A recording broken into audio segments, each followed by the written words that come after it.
即卖真侪乡亲惊讲起为了病毒，所以讲呢，除了讲直接洗手，嘛用酒精来消毒。即卖听讲啊，讲那顶面传真的消息，有即款的消息讲，室内无应该用喷酒精的方式来消毒，因为空气内面的酒精的浓度若达到3%，就会引起盗火，连即个衫裤的静电拢有可能引起爆炸。好视着即款即个那民众呢，真着惊。即款的消息是真是假？来看今仔日花市拍假特工队。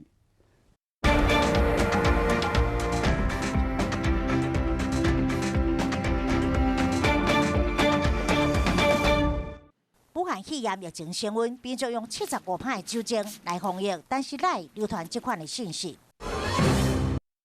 网友流传，人伫身上喷酒精，因为若是空气中酒精的浓度超过3%，可能引起爆炸。咱请化学老师来实验。我倒一部分的酒精在这边，我也喷一些酒精在这里。95%的呢，我这样一点它就烧起来了。透过实验，75帕的酒精点火并未烧起来。3%以上会造成爆炸，这个观念没有错。但是我们今天这样喷在手上，那你在手这样擦一擦，然后它挥发掉，它会达到3%吗？根据计算是不太容易。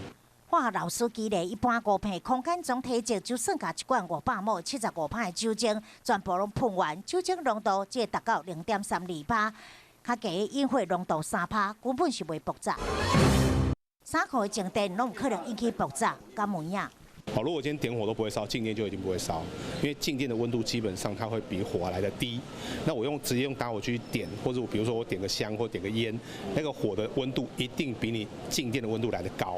专家嘛提醒，请来酒精消毒，万一无细致，甲规罐的酒精拢请倒，安尼爱赶紧拍开车门，保持通风。防疫的同时，嘛要确保安全。